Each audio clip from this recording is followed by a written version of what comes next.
Perfecto.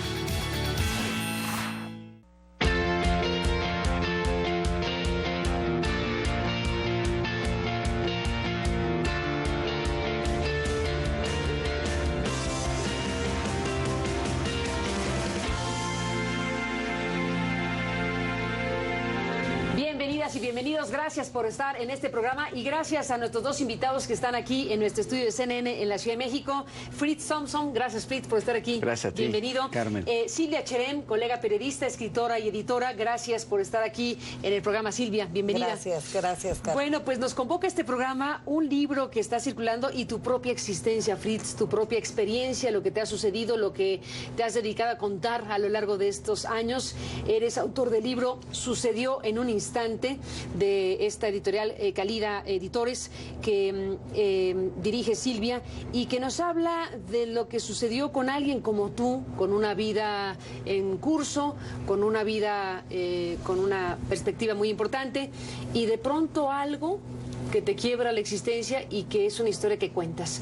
Decíamos antes de empezar al aire esta transmisión, Fritz, Silvia, que una historia como esta nos viene muy bien para hablar de tu caso, pero para hablar de otros casos recientes, por ejemplo, lo que acaba de pasar en el Hospital Materno Infantil de la Ciudad de México, donde en un instante lo que era alegría para muchos por la llegada de los bebés y la maternidad, de pronto una explosión brutal, pues destruye un hospital entero.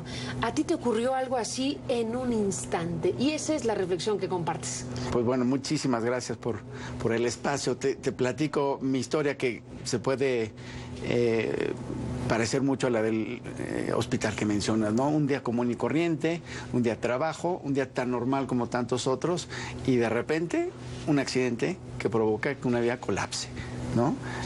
Lo que me sucede es que una camioneta me aterriza dentro del techo, sobre el techo del vehículo donde viajo. ¿Te cayó una camioneta? Así es, como lo oyes, me cayó ¿Dónde encima ibas del techo. transitando? Yo iba de regreso de la ciudad de Puebla en un día de trabajo. La camioneta iba dirección Puebla, yo iba dirección México. Esa tarde llovía. El señor pierde control del vehículo, pega con la barra de contención le sirve de rampa e invade los carriles contrarios y en una sincronía perfecta de espacio y tiempo, en el momento donde yo voy a pasar, la camioneta cae, se acuesta sobre el toldo del vehículo donde yo viajo, el techo colapsa y al colapsar, pues la cabeza me la sume dentro de son, pues, contra la violencia que las vértebras cervicales del cuello se comprimen entre sí, se fracturan entre sí y me provoca una cuadriplegia, una lesión en el sistema nervioso central irreversible. ¿Esto en qué año fue? 2001, 24 de abril del 2001. 24 de abril 2001. Así es. ¿Y tu vida se colapsa? Una vida que la puedo describir como perfecta, donde todo lo que planeas lo realizas, donde lo que quieres se te hace realidad, ¿no? En todos los ámbitos. De repente es una vida que colapsa porque, bueno, tiene este evento implicaciones multifacéticas. Es un tema médico que se complica en lo económico, que afecta a la familia, que en términos emocionales te hace añicos, que en términos espirituales te descontrola totalmente y todo sucede en un segundo. Es lo que tardó mi historia en iniciar. En romperse en ese momento y un proceso muy largo después donde te dijeron usted no vuelve a caminar, entre otras cosas. Es correcto, se me hace una intervención quirúrgica, entre paréntesis brillante, ¿sí? Pero sin embargo el diagnóstico es, la lesión es irreversible, ¿no? Ya hay pérdida de motricidad y sensibilidad del cuello para abajo y tu vida está condenada a cama y silla de ruedas de por vida. Y ahora arréglatelas.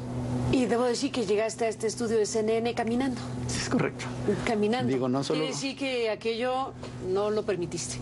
Pues bueno, no quiero tomar todo el crédito, siempre he dicho que esta historia la escribe 97% Dios, 1% se lo doy a mis fantásticos médicos que hicieron un trabajo realmente estupendo, me lo han chuleado en todos lados, 1% se lo doy a mi gente, que ellos fueron mi porqué, mi razón de salir adelante, mi inspiración, mi sentido de vida. ¿Tu familia? Sí, mi gente, mi madre, mi hermana, muchísima gente a mi alrededor, amigos, compañeros, que me mostraron una solidaridad y un apoyo que no pensé recibir en esas dimensiones.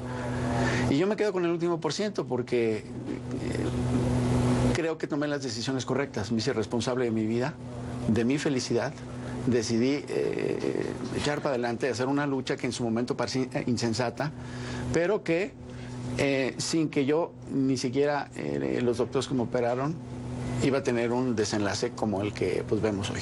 Silvia, y se decide hacer un libro que sucedió en un instante, ruina y reconstrucción de una vida. Vaya historia. Fíjate que yo conocí a Fritz en 2005, yo creo.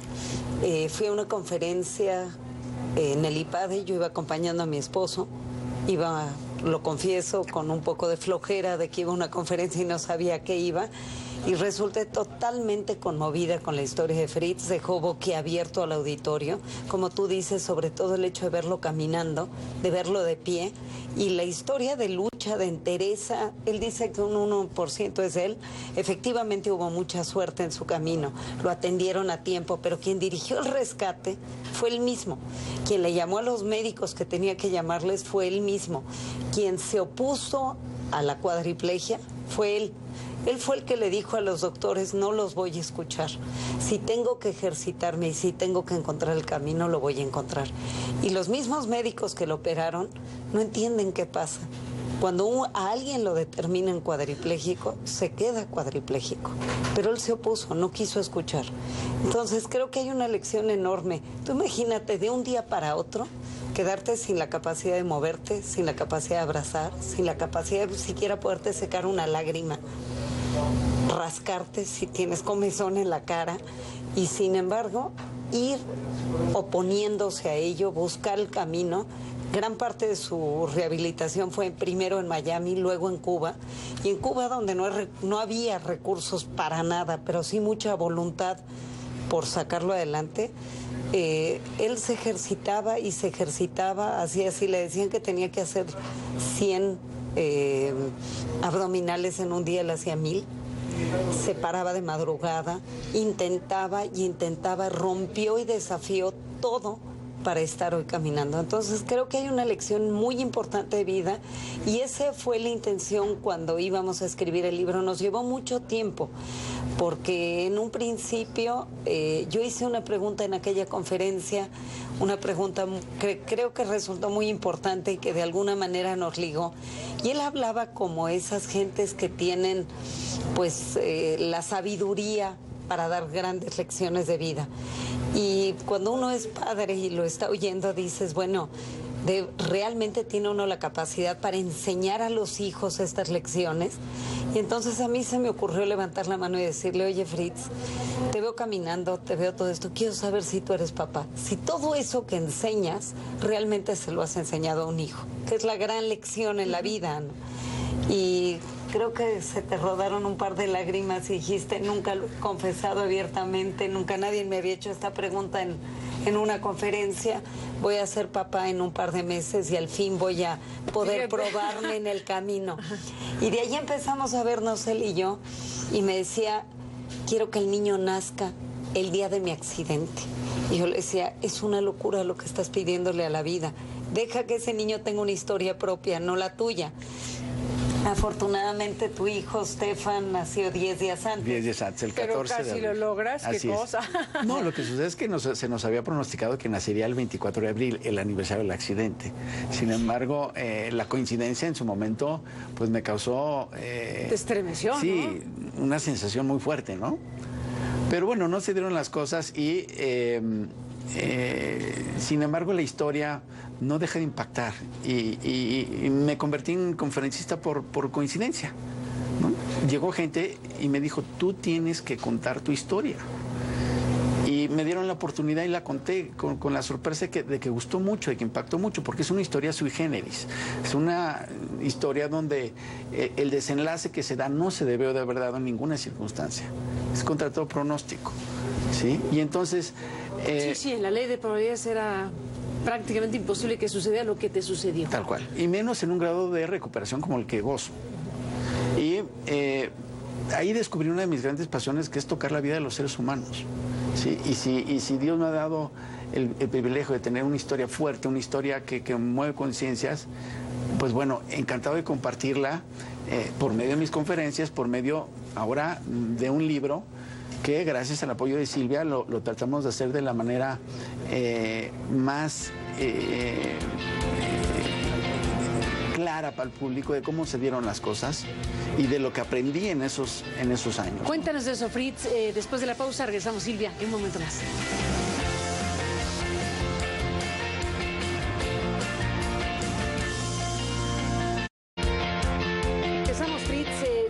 En la conversación contigo, Fritz, Silvia, sucedió en un instante este libro que habla de tu historia y bueno, déjame retomar el hilo de lo que estabas hace un momento contando sobre el gran eje que finalmente permitió que lograras lo que lograras, encontrar un sentido de vida, que se dice fácil, ¿no? O sea, ¿cómo se puede vivir mejor la vida teniendo un sentido de vida? Pero ¿cómo lograste construir eso? ¿Cómo se da en una vida que ha quedado quebrada de esta manera? Carmen, en un escenario donde la vida está pulverizada, no hay futuro, el futuro es cama y silla de ruedas de por vida, ¿no? La amenaza, la terrible y impresionantemente poderosa destrucción que produce la desesperanza, que te dicen, de esto no vas a salir, ¿sí? Aniquilante. Te congela el alma, ¿no? No hay más que hacer, la vida se acabó. La vida se acabó en vida. La vida se acabó y tienes que seguir viviendo. Claro, ¿no? Y no hay para atrás, ¿eh? Te gusta o no, esto es lo que hay que vivir, ¿no? Ante un escenario tan complejo, la solución es, igual que el problema multifacético, es un tema de rehabilitación, pero la raíz está en la mente, en el pensamiento, ¿sí? Que después de la noticia también lo tienes un poquito ahí desequilibradón, porque tienes miedo a la vida, ¿sí? Y un tratamiento psicológico, inclusive en su momento me psiquiátrico me tenían con calmantes porque yo estaba muy descontrolado emocionalmente. En una terapia un psicólogo me dice, oye, ¿cuál es tu sentido de vida? ¿No? Y entonces te puedo decir que en ese momento me cae el 20 y me queda claro que esa era una parte clave de la resolución de mi problema. Entonces empiezo a interrogar yo al doctor diciéndole, ¿de qué me estás hablando? Me habla de un personaje en el mundo del psicoanálisis que es Viktor Frankl, que es un sobreviviente de campos de concentración, quien tiene una idea aparentemente sencilla, pero es alta sabiduría humana, que es que si alguien tiene un por qué vivir, el cómo lo encuentra. Entonces yo me intrigué y me pregunté, bueno, ¿cuál es mi por qué? ¿Para qué estoy aquí? ¿Para qué sobreviví esto? ¿Y qué te contestaste? Mira, las expresiones de cariño y de apoyo hacia mí fueron tan grandes que yo dije, esto va por mi gente. Te confieso que yo me sentía tan mal conmigo mismo que dije, pues bueno, mi vida se acabó, pero es que mi gente tiene que regresar a la bendita normalidad. Y ya, ¿no? Porque que quede claro, esta vida este accidente no descarriló una vida, descarriló muchas. Eso es el... ¿no? Y mi sensación de responsabilidad sobre el asunto, si bien yo no provoqué el accidente, yo fui víctima de alguna manera, yo sí tenía un enorme poder para influenciar a mi gente. Si yo lloraba y si yo me caía, la gente como efecto dominó, todo el mundo se alteraba, y si yo medio sonreía, pues la gente sonreía. Entonces yo decía, bueno, está mucho en mis manos el resolver esto, ¿no? Y tengo que enfrentar esto. Sea quien sea el causante de esto, es mi responsabilidad, mi vida es mi responsabilidad, ¿sí? Y entonces yo me inspiro en mi gente. Mi gente se convierte en mi porqué, mis amigos, mi gente cercana, compadres, familia, ¿no?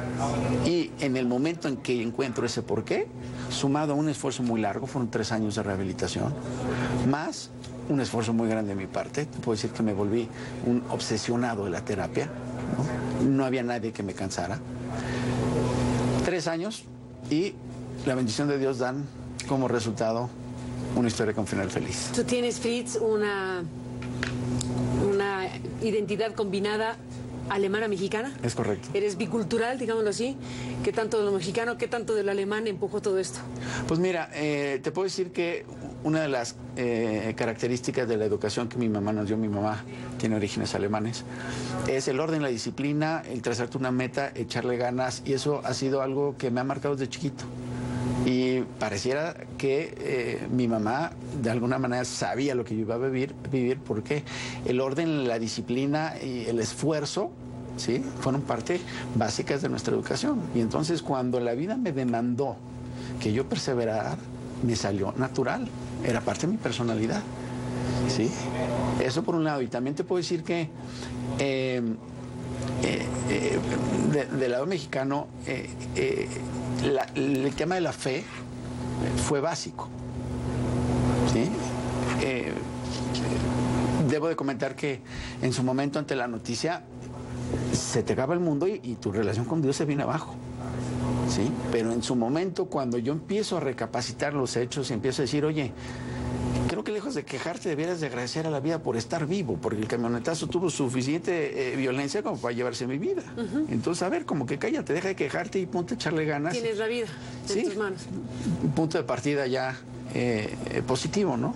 Y con el tiempo me di cuenta de que caray, esta es una historia con menos que cero probabilidades de tener el final que tuvo. Y ahí es donde nace mi deseo de aportar a la vida de los demás. Como yo decía al principio, tantas historias que podemos pensar, una muy reciente, la del hospital de materno-infantil, porque es una imagen perfecta para imaginar qué puede pasar con alguien que está en el cunero con su bebé y que de pronto un instante te cambia dramáticamente todo. Este libro para eso es, para gente que le haya ocurrido algo como esto.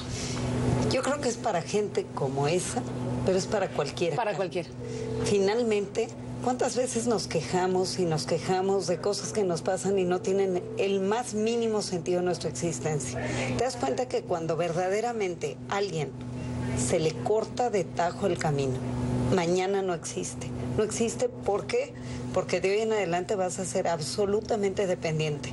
Un poco cuando Fritz cuenta su historia previa, mira, imagínate esa parte alemana a la que tú te refieres, era tan enloquecedora que Fritz no tenía todavía esposa, ni tenía un futuro tan claramente delineado, y en su mente todo ya estaba estipulado. ¿A qué me refiero? Ya había trabajado suficientes años para tener pequeños departamentitos para los 3 hijos que iba a tener. O sea, tenía... Desde secundaria estaba... ¿De verdad? Sí, tal cual. O sea, ¿desde la secundaria? Yo ya había dicho 3 hijos, me gustaba la idea, 4 se me hacían mucho, 2 muy poquitos, yo decía 3, se me hace fantástico. Aún sin tener pareja con la que compartir la decisión. Es correcto, y quiero ya... tal? Y quiero preparar el camino, ¿no? Quiero tener todas sus propiedades listas para que la lleven tranquila. Esa era mi grave planeación. O sea, todo estaba totalmente calculado, como si de alguna manera la vida así fuera. Pero pareciera, digo, es tan inverosímil la historia de él. Tú imagínate ir circulando en una carretera y cae verdaderamente un coche encima, techo con techo se tocan y aquel coche regresa con el impulso casi al otro lado para seguir su camino como si nada hubiera pasado. Imagínate un batazo. ¿Eso pasó? Sí, tal cual. Invade los carriles donde yo voy, le pego y lo regreso. O sea, bota y regresa y sigue su camino. Tal cual. No. Se queda colgando en el muro de contención, pero casi un poquito más fuerte el golpe y puede regresarse. ¿Y al conductor del otro vehículo? No le Como pasó suele nada. suceder, ni se despeinó. No le pasó nada. Y no solo eso, era una camioneta de la Comisión Federal de Electricidad y a la hora que vino un juicio, años después, negaron todo. Dijeron que el accidente que él tuvo, quién sabe de dónde salió. O sea, la corrupción otra vez, pagan jueces, quién sabe cuántas cosas pasaron en el camino que le echan la culpa de su accidente a él. Separan los hechos. Dicen que la camioneta se accidenta 4 kilómetros más adelante, 4 horas después. Y la interpretación de ellos es que yo choco solito con la barra de contención, cuando, bueno, las fotografías que también pongo en el libro dicen clarísimamente otra cosa. Pero, sin embargo, obviamente el tema fue duro, pero... repito, mi entender es que los seres humanos somos responsables de nuestra existencia. Por mucho que te hagan, nadie puede renunciar a la responsabilidad de decidir, de elegir la felicidad. Fritz, Silvia, déjenme hacer una pausa y entramos en la parte final. Volvemos. Gracias. Empezamos hablando de Sucedió en un instante, volvemos. Acompaña a Juan Carlos Arciniegas desde la Alfombra Roja y a Mariela Encarnación desde Miami.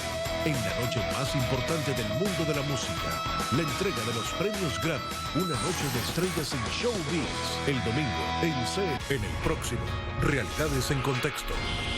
La conexión constante con las pantallas electrónicas afecta el sueño de los jóvenes, según un estudio. Realidades en Contexto, el lunes en CNN. Israel utiliza Palestina. La información nunca cesa, es imparable. Todos los días se generan nuevas historias. Los principales acontecimientos del mundo en Mirador Mundial el fin de semana. Una conexión continua con las noticias que marcan el curso de la historia. Hoy en día, comenzar la semana bien informado es imprescindible. Mirador Mundial, hoy en CNN. Pues se acaba el tiempo, Fritz. Silvia, para despedirnos, ¿cómo cierras, Silvia, este programa? Mira, yo quisiera contar que este libro pudo haber sido una historia que se escribiera, como tú dices, solo para un cuadripléjico. De hecho, él ya tenía un libro con esa visión en mente. Yo le dije, este libro no es para un cuadripléjico, este libro es para cualquiera, porque tienes una historia grandiosa y eso es lo que te ha dado un sentido de vida. Lo convencí que lo que él tenía que escribir es un texto para su hijo, una carta a ese hijo y contarle quién es su padre, lo que vivió y lo que espera de él como hijo. Yo escribí el prólogo y el epílogo para llenar los huecos que sentí que faltaban con respecto al accidente. Fritz nos da una lección muy importante. Dejemos de quejarnos de tonterías, asumamos la vida y enfrentémosla con valentía. Y yo creo que ese es el sentido de este libro para cualquiera. Y es una historia además inconcebible, increíble. Un instante lo marcó todo. Y nos deja una lección. Yo me pregunto a veces si no seremos títeres en un tinglado que nos tiene destinado un futuro. Por ahí hay una frase que dice, ¿de veras te crees tan sabio y tienes todo tan escrito? Pues cuéntale un poco a la providencia o al destino o a quien quieras tus planes y verás que no son tales. Y eso es lo que nos enseña la historia de Fritz. Fritz, para cerrar, ¿con qué te quedas? Mira, dentro de este proceso, porque lo que yo viví fue un proceso de aprendizaje, ¿sí? Digo, el accidente me metió en la escuela de la vida y yo creo que una de las cosas que aprendí es que el ser humano es resiliente. Resiliente es la capacidad que tiene, en términos físicos, un resorte para ser comprimido, expandido y volver a su estado original. Y el tema de la resiliencia humana, o sea, la capacidad que tiene un ser humano para sufrir intensamente y volver a gozar, volver a amar, volver a disfrutar la vida como si nada, es un tema que trato de compartir mucho en mis conferencias, porque a donde yo volteo hay sufrimiento, hay dolor, hay realidades difíciles. Y yo vivo convencido de que los seres humanos tenemos esa capacidad de volver a amar, de reconstruirnos internamente, siempre y cuando hagamos una serie de pasos. Número 1, aceptar los hechos. Segundo, cambiar la actitud. Reconstruir la autoestima, porque inevitablemente estos golpes te destruyen por todos lados. Volver a tener fe y perdonar. Y una persona que hace eso vuelve a gozar y vuelve a disfrutar y vuelve a vivir la vida en plenitud y a gozar. Y eso es lo que yo hice y eso es lo que comparto, porque les puedo decir que el ser humano que hoy está aquí es un ser humano muchísimo más feliz de lo que yo era previo a mi accidente. La adversidad es una gran maestra. Las camas duras hacen a los hombres fuertes. Y en la medida que uno tenga la disposición para aprender de las adversidades de la vida, uno también se puede realizar, ¿sí? Y quiero decir que me importa que algo quede bien claro.